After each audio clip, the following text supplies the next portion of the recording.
በጎንደር ቀጠናዎች የሚንቀሳቀሱ የአማራ ፋኖ ብሔራዊ ንቅናቄ ፋኖ ኃይሎች ውስጣዊ አንድነት መበሰሩን ተከትሎ የተለያዩ አስተያየቶች መሰጠታቸው ቀጥሏል። በጉዳዩ ላይ አማራ ፋኖ ብሔራዊ ንቅናቄ በወታደራዊ ቃል አቀባዩ በኩል ዝርዝር ማብራሪያ ሰጥቷል። ለመሆኑ አማራ ፋኖ ብሔራዊ ንቅናቄ በቃል አቀባዩ በኩል የቀጠናውን ውስጣዊ ውህደት ምን አለው ለሚለው ቀዳሚ መረጃችን ነው። ራሱን የጉምዝ ነጻ አውጭ ኃይሎች ብሎ የሚጠራው ታጣቂ ቡድን በብልጽግናው ጦር አጋር የሱዳን ፈጥኖ ድራሽ ኃይሎች ላይ ይፋዊ እርምጃ መውሰድ መጀመሩ ተሰምቷል። ታጣቂ ቡድኑ በቤንሻንጉል ጉምዝ ውስጥ በሚገኘው የሱዳን ፈጥኖ ድራሽ ኃይል ወታደራዊ ካምፕ ላይ ጥቃት መሰንዘሩ ታውቋል። በዝርዝር ይደመጣል። የብልጽግናው አገዛዝ መዋቅራዊ ዘረፋ በራሱ በመዋቅሩ ጭምር መጋለጡ እንደቀጠለ ነው።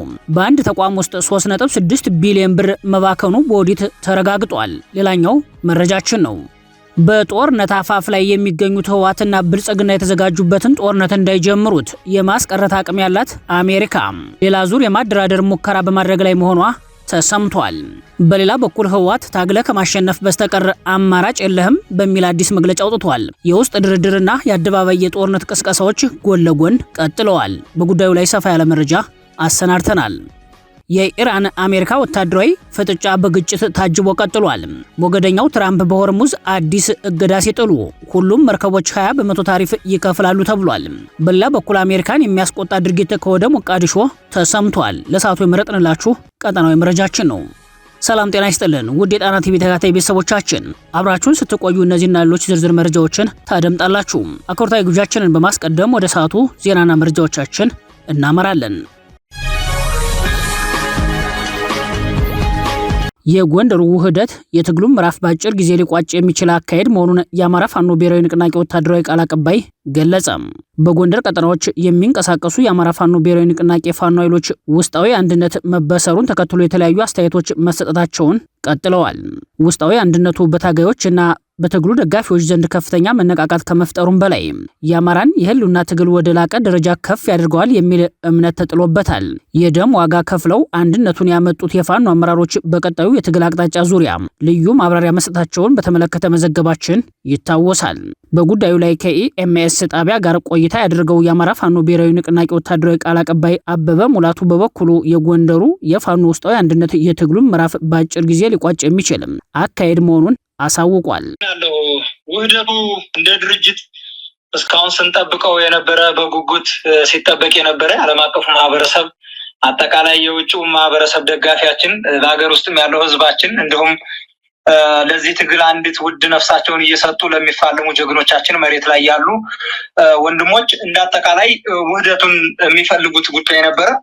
ያም እንግዲህ በትናንትናው ዕለት ሐምሌ 5 ተጠናቋል። በታሪካዊቷ ቀን ታሪካዊ የሆነ የውህደት ዜና ሰምተናል። ለዚህም ትልቅ ብርታት፣ ትልቅ ወኔ ለማሸነፊያችን ትልቅ ስንቅ የሚሆን ሂደት ነውና ከዚህ ጋር ተያይዞ አጠቃላይ መላው ህዝባችን ደጋፊውም አካል ሰራዊታችንም መሬት ላይ ያለው ትልቅ ደስታ ላይ ነው ያለው። እንዳጠቃላይ ሌሎች እዞችም በዚህ መንገድ የሆነውን አንድነት በደስታና በትልቅ አክብሮት ደስታቸውን እየገለጡ ያለበት ሁኔታ እንዳለ ነው ጠቆም አድርገን ፈልገው። ነገር ግን የወጣ አንዳንድ የተዛቡ አስተያየቶች ሲወጡ እንሰማለን። ስህተት ነው። ምናልባት መግለጫ ይሰጣል ሰራዊታችን እንዲሁም ደግሞ በውጭ ላሉ የፕሬስ አባላት ማስተላለፍ የምፈልገው መልእክት በጎንደር አንድነቱ ዙሪያ የተደረገው ውይይት በተሳካ ሁኔታ በስምምነት ተጠናቋል። እንዲሁም በስምምነት መጠናቀቁን ልናሳውቅ እንወዳለን።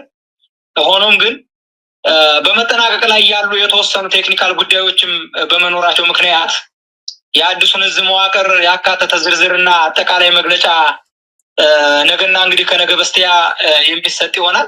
መግለጫው በቂና የተሟላ መረጃን ያካተተ እንዲሆን አዲሱ የእዝ መዋቅር ተጠናቆ በድርጅቱና በእዙ በኩል አዲስ በተመሰረተው እዝ በኩል ይፋ እስከሚሆንበት ጊዜ ድረስ በትዕግስት እንድትጠብቁን እናሳስባለን ማለት ነው የምፈልገው። እንደ አጠቃላይ ግን አንድነቱ ይበል የሚያሰኝ ከምንም በላይ የድርጅቱን ወደፊት መገስገስ የማጥቃት አቅማችንን ወደፊት የሚያጠናክርና የትግላችንን ምዕራፍ በአጭር ጊዜ ሊቋጭ የሚችል አካሄድ መሆኑን ነው ጠቆም አድርጌ ማለፍ አርበኛ አበበ ሙላት አክሎም በአንድነቱ ክፉኛ የተሸበረው የብልጽግና አገዛዝ ስልጣኑን ለማራዘም በርካታ ሴራዎችን ሲሰራ እንደቆየው ሁሉ አሁንም በተለያየ መልኩ ስልጣኑን ለማራዘም በማህበራዊ ሚዲያው አማራ ፋኖ ብሔራዊ ንቅናቄ ተከፋፍሏል የሚል ፕሮፓጋንዳ መንዛቱ የጭንቀቱ አንዱ ምልክት እንጂ በወሬ የሚፈርስ ትግል እንደሌለ አረጋግጧል።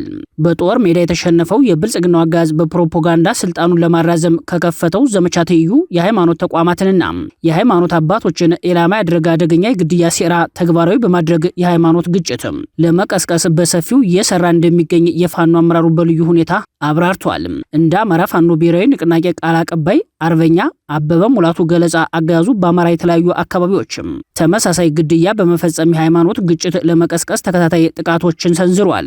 ግድያው የሃይማኖት አባቶችና የሃይማኖት ተቋማት ላይ ያነጣጠረ መሆኑን የገለጸው አርበኛው አካሄዱን አደገኛ የግድያ ሴራ ብሎታል። በውድቀት አፋፍ ላይ የሚገኘው የብልጽግና አገዛዝ ስልጣኑን ለማራዘም ሲል በአማራ ክልል በተለያዩ አካባቢዎች የሃይማኖት አባቶችን በመግደል ህዝቡን እርስ በርስ ለማጋጨትና አንድነቱን ለመበተን በስውር የታቀደ የጥፋት ተልዕኮ እየፈጸመ እንደሚገኝ አርበኛው በማጋለጥ የጥንቃቄ መልእክት አስተላልፏል። ህዝቡ በአገዛዙ በኩል የሚሰራጩ አሳሳች መረጃዎችን በጥንቃቄ በመከታተል እውነቱን ከሐሰት በመለየት ራሱን እንዲጠብቅ ተመክሯል። ከዚሁ ህዝብን ከማንቃት ስራ ጋር ተያይዞ ያገዛዙ ጦር በ6 ኪሎ ሜትር ላይ በሚገኝበት በሸዋ ጠቅላይ ግዛት ይፋትና ጥሙጋ አውራጃ አንጾኪያ ገምዛ ወረዳ ከኩሬ የጎደል ቀበሌ ማህበረሰብ ጋር ሰፊ የውይይት መድረክ መካሄዱ በግንባር መረጃው ላይ ተመላክቷል።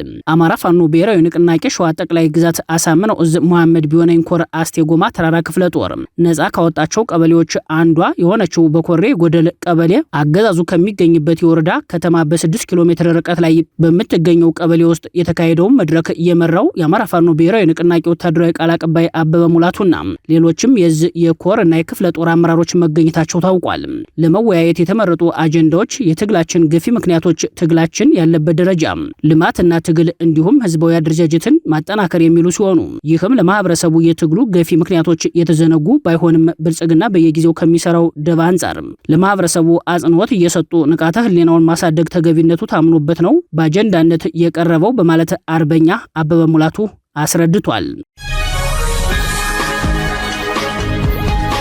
ራሱን የጉምዝ ነጻ አውጪ ኃይሎች ብሎ የሚጠራው ታጣቂ ቡድን በብልጽግናው ጦር አጋር የሱዳን ፈጥኖ ደራሽ ኃይሎች ላይ ይፋዊ እርምጃ መውሰድ መጀመሩ ተሰማ። ታጣቂ ቡድኑ ቤኒሻንጉል ጉምዝ ውስጥ በሚገኘው የሱዳን ፈጥኖ ደራሽ ኃይል ወታደራዊ ካምፕ ላይ ጥቃት መሰንዘሩም ታውቋል።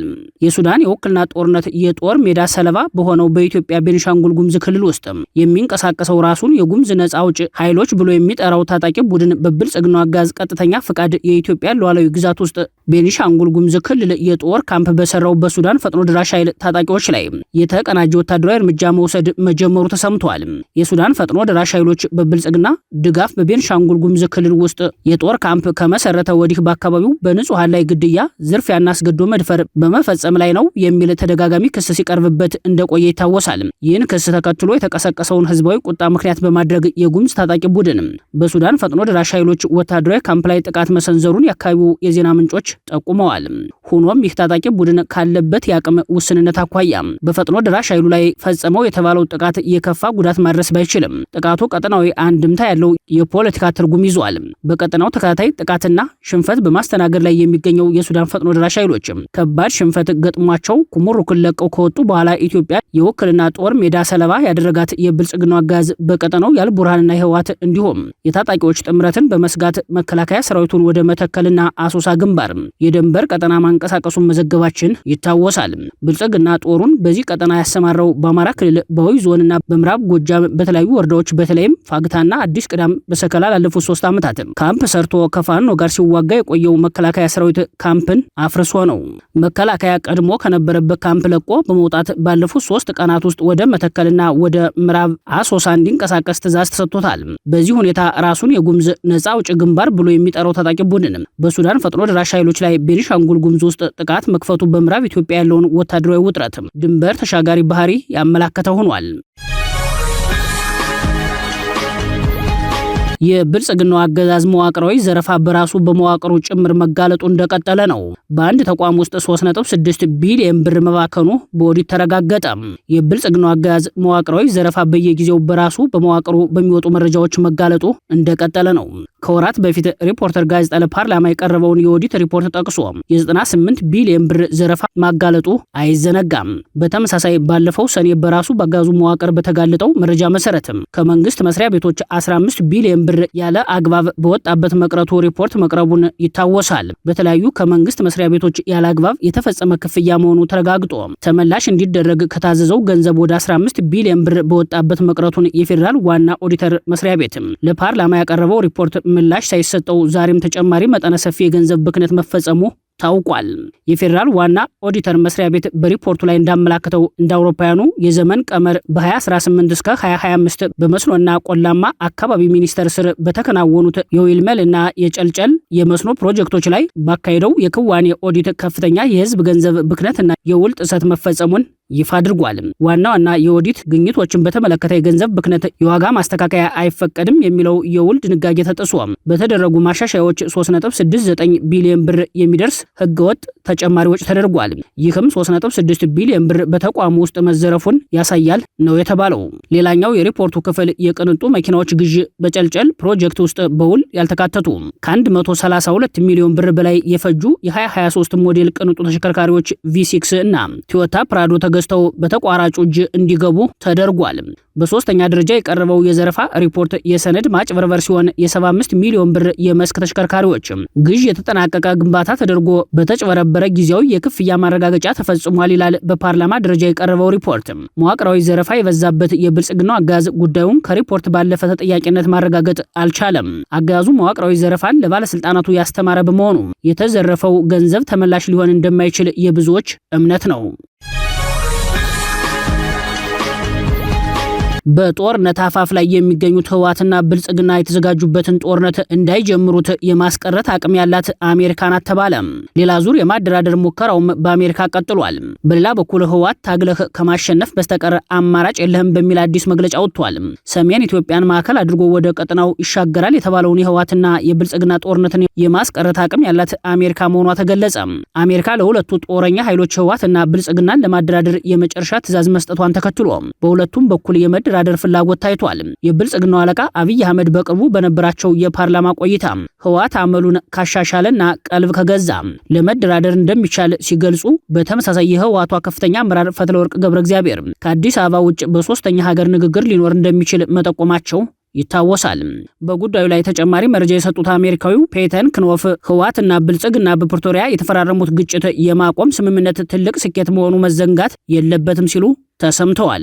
ግጭቶችን ለመቀነስ ድርድሮችን የሚያመቻች ዲያሎግ አድቫይዘሪ ግሩፕ የተባለ ገለልተኛ ድርጅት ከፍተኛ አማካሪዋ ፔተን ክኖፍ በ2013 ጦርነት የገጠሙትን ህወሓትና ብልጽግናን ለማደራደር ግፊት በሚደረግበት ወቅት ልዩ መልእክተኛ ነበሩ። ከሰሞኑ ዘኮርን በተባለው ፖድካስት ክራይሲስ ግሩፕ የአሜሪካ ቀንድ የፕሮጀክት ዳይሬክተር ከሆኑት አለን ቦይሱል ጋር ባደረጉት ቃለ መጠይቅ የፕሪቶሪያው ስምምነት በዘመናዊ የኢትዮጵያ ታሪክ ለመጀመሪያ ጊዜ ግጭት በድርድር የተቋጨበት ብለውታል። ጦርነቱን ለማቆም የተደረጉ ጥረቶች የተጀመሩት ክንወፍ እንዳሉት በአሜሪካ አመቻችነት ከህወሓትና ከአብይ አህመድ ተወካዮች ጋር በተደረጉ ሚስጥራዊ ውይይቶች እንደነበር አስታውሰው አሁን በአሜሪካና በአፍሪካ ህብረት ሸምጋይነት የተሳካው የተኩስ አቁም ከ3 ዓመታት በኋላ ወደ ነበረበት ተመልሷል ብለዋል። የክራይሲስ ግሩፕ የአፍሪካ ቀንድ ምክትል ኃላፊ ማግኑስ ቴይለር በበኩላቸው በአሁኑ ወቅት ህወሓት እና ብልጽግናን ወደ ሌላ ዙር ጦርነት እየገቡ ስለሆነ ለማደራደር አስቸጋሪ ነው ብለዋል። ይህ በእንዲህ እንዳለ ህወሓት ታግለህ ከማሸነፍ በስተቀር አማራጭ የለህም በሚል አዲስ መግለጫ አውጥቷል። ህወሓት በዚህኛው መግለጫው ብልጽግና ከተለያዩ የትግራይ አካባቢዎች ወጣቶችን በማታለል ከክልሉ እንዲወጡ በማድረግ ወደ መከላከያ ሰራዊት እያስገባ መሆኑን መግለጹ አነጋጋሪ ሆኗል። ወጣቶችን በግዳጅ ለወታደራዊ ስልጠና በማፈሱ ምክንያት ተቃውሞ የገጠመው ህወሓት የብልጽግና ወታደር ከምትሆኑ የኔ ወታደር ሁኑ አይነት አቋሙን በማስተጋባት ከትግራይ ውጭ የሚገኙ ወጣቶችም በአስቸኳይ ወደ ክልላቸው ተመልሰው የህልውና ያለውን የመጨረሻ ጦርነት ተቀላቅለው እንዲታገሉ ይፋዊ ጥሪ አቅርበዋል። ህወሓት ከትግራይ አምልጠው በአዲስ አበባና በሌሎች የኢትዮጵያ ከተሞች የሚገኙ የተታለሉ ያላቸው የትግራይ ወጣቶች የመንግስት ተቋማት ኢላማ ሊሆኑ እንደሚችሉ ስጋት አለ ብሏል። ብልጽግና ከክልሉ ያስወጣቸውን ወጣቶች የተወሰኑትን በተለያዩ የጦር ግንባሮች እንዲዋጉ እያደረገ ሲሆን ሌሎችን ደግሞ በማጎሪያ ካምፖች ውስጥ በማቆየት ለከፍተኛ ስቃይ እየዳረጋቸው ይገኛል ሲል ከሷል። ትራምፕ በሆርሙዝ አዲስ እገዳ ጣሉ። ሁሉም መርከቦች 20 በመቶ ታሪፍ ይከፍላሉ ተብሏል። በሌላ በኩል አሜሪካን የሚያስቆጣ ድርጊት ከወደ ሞቃዲሾ ተሰምቷል። አሜሪካ በኢራን በርካታ ኢላማዎችን የመታ ድብደባ መፈጸሟን የመካከለኛው ምስራቅ የዜና ምንጮች በመዘገብ ላይ ናቸው። ከዚሁ መረጃ ጋር በተያያዘ በአየርና በባህር የተቀናጀ ጥቃት ኢራን ላይ መሰንዘሩን ሴንትኮም ይፋ አድርጓል። በጦርነት ዘመቻው ለመጀመሪያ ጊዜ በዚህ ጥቃት ሰው አልባ የባህር ጀልባ ድሮኖች በኢራን የባህር ወሽመጦች ኢላማ እንዲመቱ መሰማራታቸውን እዙ አክሏል። ይህ በእንዲህ እንዳለ ፕሬዚዳንት ትራምፕ ከተኩስ አቁም በፊት የነበረውን እና በሆርሙዝ በኢራን የመርከቦች እንቅስቃሴ ላይ ጥለውት የነበረውን እገዳ መልሰዋል። ትራምፕ አሜሪካ የሆርሙዝ ሰርጥ ጠባቂ አድርገውም ያወጁ ሲሆን በዚህም ለሆርሙዝ ሰርጥ ደህንነት ጥበቃ ሲባል በሰርጡ የሚተላለፉ የማናቸውም ሀገራት መርከቦች ለአሜሪካ 20% ክፍያ እንዲፈጽሙ ማዛቸው ተሰምቷል። ኢራን በበኩሏ ከራሷ ውጭ ማንም የሆርሙዝ ሰርጥ ደህንነት ጠባቂ እንደማይሆን እየገለጸች ትገኛለች።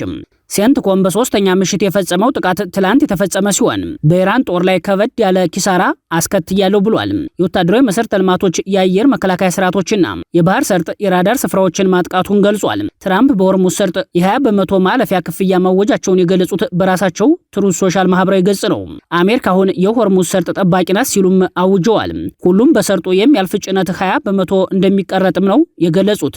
ታሪፉ የአሜሪካ ጦር ሰርጡን ለመቆጣጠርና ለመጠበቅ የሚያወጣውን ወጪ ለመሸፈኛ የሚከፈል ነው ሲሉ ትራምፕ ገልጸዋል። ይህን ተከትሎ በዓለም የነዳጅ ዋጋ በድጋሚ የጨመረ ሲሆን የብሬንት ድፍድፍ ነዳጅ በአንድ ቀን ብቻ 9.6 በመቶ ዋጋው ጨምሯል። አሁን በበርሜል ድፍድፍ ነዳጁ የሚሸጥበት የዓለም ገበያ ዋጋ 83.3 ዶላር ሆኗል። ይህ በእንዲህ እንዳለ በሞቃዲሾ የሚገኘው የአሜሪካ ኤምባሲ በሶማሊያ የጸጥታ ኃይሎች አባላት የተፈጸመው ባለው ድርጊት ላይ ጠበቅ ያለ መግለጫ አውጥቷል። የጸጥታ ኃይሎች የአሜሪካ ሰንደቅ ዓላማን የማዋረድ ድርጊት ፈጽመዋል ሲል ነው ኤምባሲው የከሰሰው። በጉዳዩ ላይ የተደናገጠው የሶማሊያ ፌዴራል መንግስት ፈጠን ብሎ ለጉዳዩ መልስ ሰጥቷል። ባለፈው ሳምንት መጨረሻ የሶማሊያ የጸጥታ ኃይሎች መሆናቸው በለበሱት ወታደራዊ ልብስ በግልጽ የሚለይ ወታደሮች የአሜሪካ ባንዲራን በእግራቸው እየረገጡ ራሳቸውን የቀረጹት ቪዲዮ መውጣቱን ተከትሎ ነው በሞቃዲሾ ያለው የአሜሪካ ኤምባሲ የቁጣ መግለጫን ያወጣው።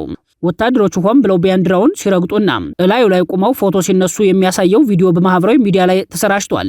ወታደሮቹ ለምን ይህንን እንዳደረጉ ግልጽ ባይሆንም ከመካከላቸው የተወሰኑት በአሜሪካ በሚካሄደው የዓለም ዋንጫ እንዳይዳኝ የተባረረው ወይም ወደ አሜሪካ እንዳይገባ የታገደው ሶማሊያዊ ዳኛን ኦማር አርታናን ፎቶ ይዘው ታይተዋል። ኤምባሲው እንዲህ ያሉ የጸረ አሜሪካ ድርጊቶች በሁለቱ ሀገራት መካከል ያለውን የረጅም ጊዜ አጋርነት የሚያበላሹ መሆናቸውን በመግለጫው ላይ አስጠንቅቋል። አሜሪካ ለሶማሊያ በቢሊዮን የሚቆጠር ዶላር ድጋፍ ማድረጓንና የአሜሪካንም ሆነ የሶማሊያን ጥቅም አደጋ ላይ በሚጥሉ የሽብር ድርጅቶች ላይ የሚካሄዱ ወታደራዊ ዘመቻዎችን ለረጅም ጊዜ ስትደግፍ መቆየቷን መግለጫው ያስታወሰ ሲሆን ይህ ድርጊት የዋሽንግተንን ድጋፍ የሚያዋርድ ስለመሆኑ አብራርቷል። የሶማሊያ ፌዴራል መንግስት ፈጣን እርምጃ የወሰደ ሲሆን በቪዲዮ ላይ የሚታዩ ወታደሮችን ማሰሩን ገልጿል። ወታደሮቹ በፈጸሙት ድርጊት የዲሲፕሊን እና የህግ እርምጃ እንደሚጠበቅባቸው አስታውቋል። በዘመናዊቷ ኳታር ውስጥ ትልቅ አሻራ አስቀምጠዋል የሚባሉት ሼህ ሐሚድ ቢን ከሊፍ አልታኒ ማረፋቸውን ተከትሎ ከአስመራና ከ4 ኪሎ መልእክት ተላከ። የዘመናዊቷ ኳታር አባት የሚባሉት ሼህ ሐሚድ ቢን ካሊፍ አልታኒ በ74 ዓመታቸው ሞተዋል። ይህን ተከትሎ የብልጽግናው አለቃ አብይ አህመድን ጨምሮ የበርካታ ሀገራት መሪዎችና ልኡካን ወደ ዱሃ ልቅሶ ለመድረስ አምርተዋል። ሼህ ሐሚድ ደም አልባ በሆነ መፈንቅለ መንግስት ነበር ከአባታቸው ስልጣን የተረከቡትም። አባታቸው ለጉብኝት በወጡበት ስልጣን የጨበጡ ሲሆን ለአሁኗ ኳታር ኢኮኖሚያዊ፣ ፖለቲካዊና ተጽዕኖ ፈጣሪ ማንነት ቁልፍ ሚና የተጫወቱ መሆናቸው የታሪክ ማህደራቸው ያስረዳል። ሼህ ሐሚድ የኳታርን የተፈጥሮ ጋዝ ሀብት በስፋት እንዲወጡና ሀገሪቷ የበለጸገች እንድትሆን ያደረጉ፣ አልጀዚራን መስርተው የመካከለኛው ምስራቅ የመርጃ ፍሰትን የቀየሩ፣ ኳታር የዓለም አቀፍ ስበት ማዕከል እንድትሆን ያደረጉ፣ ኳታር የ2022 ዓለም ዋንጫን እንድታዘጋጅም ያደረጉ ተብለው ይወደሳሉ። አብይ አህመድን ጨምሮ የበርካታ ሀገራት መሪዎችም ወደ ዱሃ በማምራት ሀዘናቸውን ሲገልጹ ታይተዋል። ከነዚህ መካከል የሶሪያ ፕሬዝዳንት አህመድ አልሻራ፣ የቱርክ ፕሬዝዳንት ረሲፕ ታይፕ ኤርዶጋን፣ የደቡብ አፍሪካ ፕሬዝዳንት ረሲል ራማፎሳ በዱሃ ሀዘን ደርሰዋል። የኤርትራው ፕሬዝዳንት ኢሳያስ አፈወርቂ በተመሳሳይ የሀዘን መልእክት ልከዋል። ሼህ ሐሚድ ቢን ከሊፋ አልታኒ መሞታቸው የተነገረው ባሳለፍነው ሳምንት መጨረሻ እሁድ ሲሆን የ4 ቀናት ሀዘን በሀገሪቱ ሲታወጅ የኳታር ባንዲራ በግማሽ ዝቅ ብሎ እንዲውለበለብ ተደርጓል። ክቡራትና ክቡራን ቤተሰቦቻችን ለሰዓቱ የሰናዱት መረጃዎቻችን የተከታተላችኋቸውን ይመስሉ ነበር። አብራችሁን ስለቆያችሁ ልባዊ ምስጋናችን ይድረሳችሁ። የጣና ቲቪ ወቅታዊ ዜናዎች፣ ትንታኔዎችና ልዩ ልዩ ፕሮግራሞች እንዲደርሷችሁ ቻናላችን ሰብስክራይብ በማድረግ ቤተሰብ ይሁኑ። በተሳትፎ የትግል ሚዲያውን እንዲያጠናክሩ ጥሪያችንን እናቀርባለን። ጣና ቲቪ ከሀቅ ጋር